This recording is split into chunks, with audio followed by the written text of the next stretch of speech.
My parents kept a spreadsheet of every dollar they ever spent on me and my sister. My dad was an accountant, and he ran our family like a set of books. My older sister Sloane was the asset. I was the expense.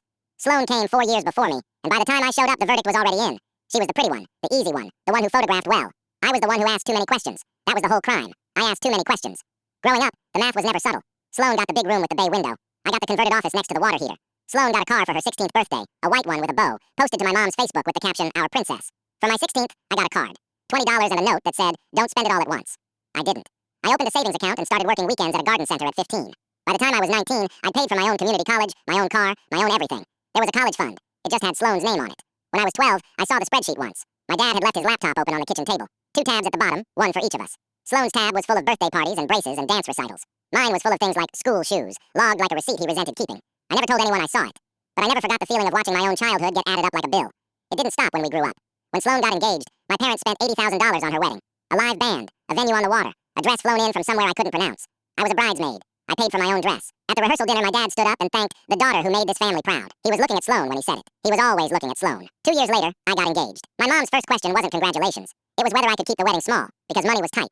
And it wouldn't be fair to Sloane to do more for me than they'd done for her. I said that was fine. I paid for that one myself, too. The only person in that family who ever looked at me like I was a person was my grandfather, Grandpa Walt. He wasn't warm the way grandpas are in movies. He was quiet, precise, a retired tax auditor who noticed everything and said almost nothing. Every year on my birthday, without fail, he mailed me a card, $20 and a note.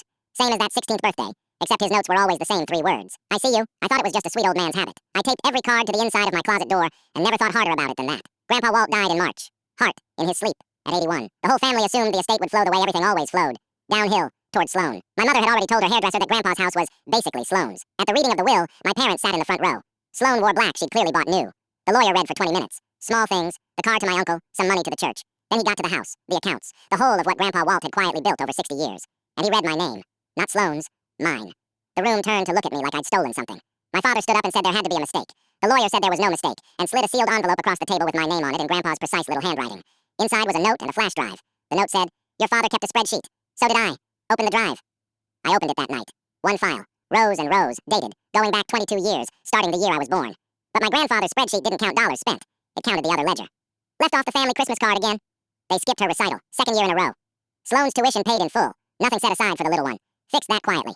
And a column I didn't understand at first, labeled "moved," with a number beside every single entry. Every year my parents spent on Sloane and skipped me. My grandfather had quietly moved the same amount into an account with my name on it, for 22 years. My parents called the next morning, not to apologize, to explain that the money should be shared fairly across the family, the way Grandpa would have wanted. I told them Grandpa left 7 pages on what fair looked like in our family, and that I'd be glad to read the whole thing out loud at Easter. They stopped asking. My father spent 22 years adding up what I cost this family. My grandfather spent the same 22 years adding up what they cost me. Only one of those men ever showed me his math.